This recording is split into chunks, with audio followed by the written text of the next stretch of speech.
Le Premier ministre, Patrick Hatchi, a apporté la compassion du gouvernement ivoirien aux parents des victimes de l'éboulement qui a eu lieu à Mosikro, un sous-quartier de la commune d'Atekoubé.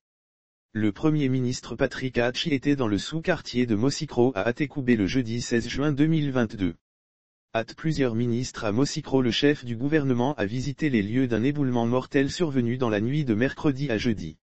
Ce que nous souhaiterions dire, c'est transmettre aux populations de la part de son Excellence Monsieur le Président de la République, toutes nos condoléances aux familles endeuillées et tous nos sentiments de compassion pour les blessés, nos encouragements.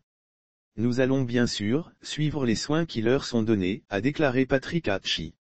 Nous allons suivre les soins qui seront donnés aux blessés de cet éboulement, accompagnés des ministres de l'Intérieur, de la Construction, de l'Assainissement, de la Communication, de la Solidarité, et du maire de la commune d'Atekoubé. Le Premier ministre a rappelé que le site du drame fait partie des endroits identifiés comme zone à risque par le gouvernement. Lire aussi: pluie diluvienne, éboulement à Atekoubé-Mosikro, 5 morts et 2 blessés, bilan provisoire. C'est près de 25 000 personnes qui vivent sur ces sites qui sont des sites à risque parce qu'ils sont à flanc de collines, parce qu'ils sont dans des cavernes.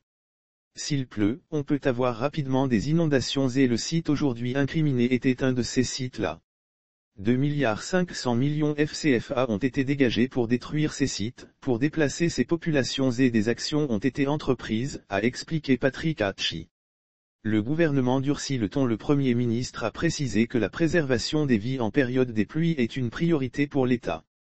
L'un des objectifs qui nous avait été assigné par le Président de la République, c'est que cette année, tout soit mis en œuvre pour que nous ayons 0 décès, 0 blessés et 0 dégâts matériels, a-t-il dit avant d'inviter les populations à se conformer aux instructions du gouvernement en quittant ces zones.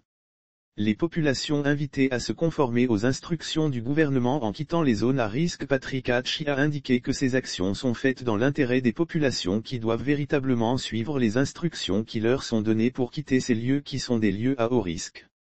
Il faut que ces populations nous aident à les aider.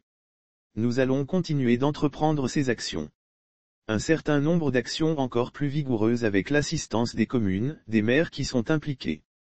En l'occurrence ici, il s'agit du maire d'Atekoubé qui connaît ces sites, qui régulièrement les visite, parle également aux populations. Nous allons accélérer ce que nous sommes en train de faire et nous allons renforcer les choses pour qu'on ne puisse plus assister à ces situations, a souligné Patrick Hatchi.